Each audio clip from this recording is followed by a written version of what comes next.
We are back at it with this 403 6.6 liter, whatever you want to call it, Oldsmobile.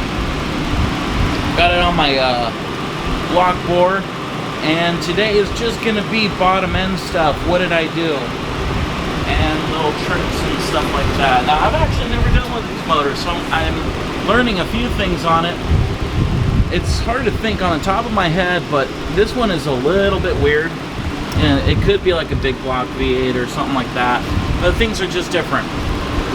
What I noticed first off was when you look at the oil squirter, I hate the way that flashes, I'm sorry. LED lights are great until you film with them. But yeah, you see how that hole there, it chokes down. Well, when I took this apart, it was a Pennzoil job, that's for sure, because it was just caked in here. It wasn't as bad as you can't see lifters, you can just barely see the rod going through the sludge. It wasn't quite that bad, but I know it had some bad oil in it in the past.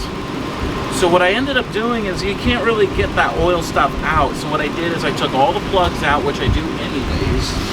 And this one's weird because you have to take this freeze plug out, and then there's another plug inside that you have to remove for this to get through the whole galley. And that one is a 5/16 square, 3/8, no, it's a 5/16 square drive.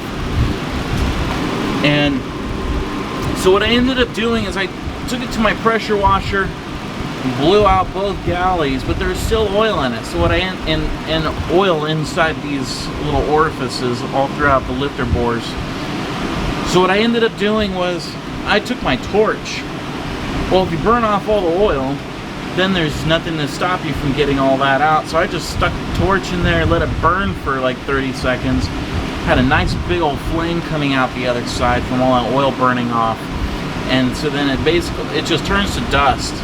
And then I was able to get the pressure washer and then blow all the crud out. So that my oil galleys are clean. I'm gonna double check this one. I forgot about the oil pressure part. So I'm just gonna, it just gunk in here. They used cheap oil back then, and if you were really stupid, you used Pennzoil and stuff like that, which never use Pennzoil. Pennzoil is crap. So we're gonna get this block in the machine, get some cylinders bored, and well, I got some trick stuff over here that we're gonna be putting in. So let's get at it. So I'll get some more information on these pistons and why I chose these. Really, there's not a whole lot of options for this motor out there, but it's weird. I've never seen this before, but these are 24 over. It's really weird. So standard bore is 4.351. These measured, you know, these are like a vice grip, right? Yeah, here we go. So piston measured 373, 2,000 minimum clearance, that's what the box says. And so 4375. Maybe they just wanted to keep it a nice nominal number, so it's a 3 3/8 bore now, 4 3/8. I'm not sure, but yeah, you know, I'm actually kind of liking this motor. I've never gone through one, but what it looks like to me is big piston, small stroke, high RPM if you really want to turn it up. So when I bore a block, especially when it's worn and has as much of a lip as this does, which this one isn't bad, some of them are rough, but I always make sure that when I center everything, to make sure that I do it on the top and not the bottom, a little bit down where it's wore. It needs to be at the top. Make sure we're centered in that bore, especially with how thin these cylinder walls, they really are thin, which I don't know why they would make it that thin, but that's why they did it. So I find it kind of entertaining because I can see where this bore wore out. Now it's hard to show all of it, but it's got a pretty clean cut all the way around until about there. But you can kind of see, and so we got some wear up at the top there, And it's just fun to see the wear and how it shaped the bore. And taking that wore out bore and making it brand new. So let's keep going. So I got my tool set to 4.373. That's 2 under my final dimension. So let's get that set.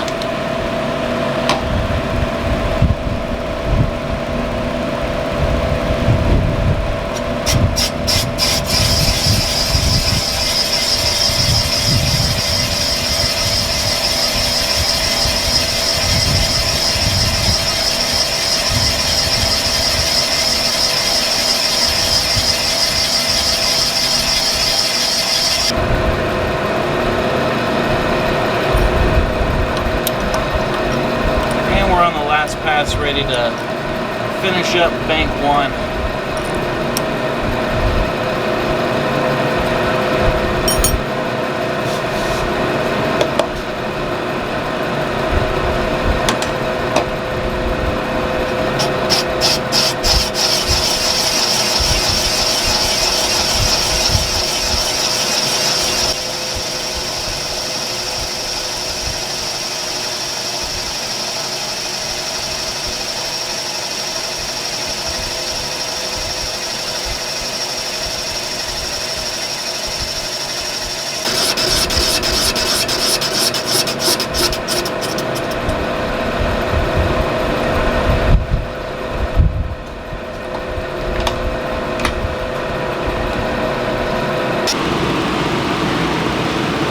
Well, we got our machine set up in the hone, or sorry, our machine set up in the block.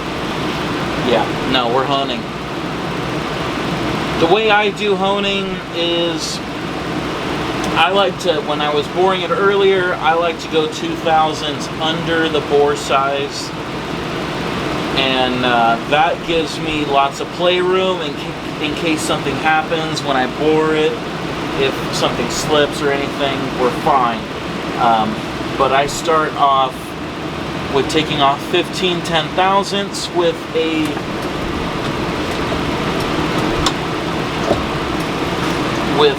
a coarse stone, and you can kind of see the difference.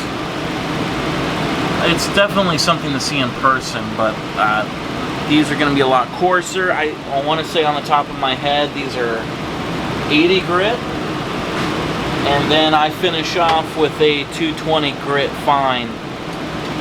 Any more than that, I think there's 320, but kind of unnecessary. And you don't want too fine, because you want that oil to get in those grooves, so there's a reason for that. So you really don't want much finer than 220. Unless it's really tight tolerances with really thin oil. If you're doing a 020, then maybe I could see a reason for it finer than that.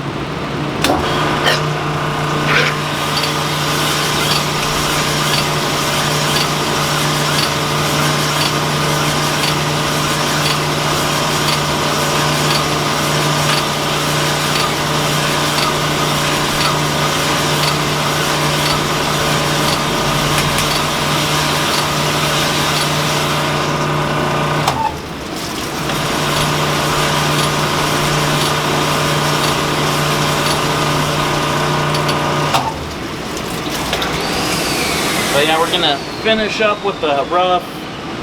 I like to get it to 5. Yeah, there we go. Got it. Yeah.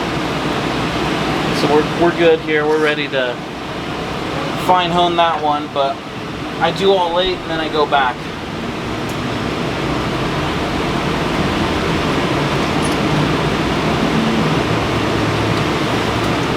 Now for pistons, this is what we've got going on. There's not a whole lot of aftermarket available for these motors, probably because no one builds them anymore. But this guy is. So here's what we got. And this is what the piston looks like. Quite a bit different. It's a lot shallower of a dish. I'm sure you can find the specs online on all that stuff. I'll be going over weight and stuff. So we should be raising this to, oh, does it say compression high? Okay, that's all the same, 6 cc's. Let me find, I'm gonna put that number right here. And that compression ratio, I want to say 9.4 to 1. Originally was 7.8. Correct me if I'm wrong. So we're going to be upping it quite a bit, and obviously more compression, more power. Now let's go compare this to the weight, because weight's always important. Now this one is not as big of a deal.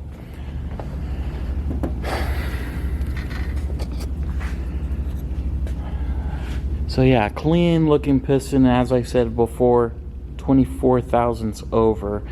And also another big difference we've got here is the ring thickness. These are a lot thinner. And also there's some space in between the first and second ring. I'm not quite sure on why that would be better, but it is. I think the oil ring is the same, just the compression rings are thinner. And doing that, you're gonna create a better seal on the cylinder. So starting off with the old one first, we've got 950 grams with the wrist pin. Let's measure the new one. Don't have the rings on it yet, but here's a stack of rings that will be going on to said piston. So 891 grams. So we're knocking off 60 grams or so. So not a ton, but I mean, it is less weight. That means less weight in the crankshaft to counter it. So that is considerable, I would say. About a 10% decrease in weight. So that's pretty good. And of course, quite a bit thinner. Now let's look at ring thickness. Not sure how well you can see it, but that's a ring thickness change. It's not a ton, but it makes a difference. Yep. Because I'm sure that this is just a cast, and this is hypereutetic.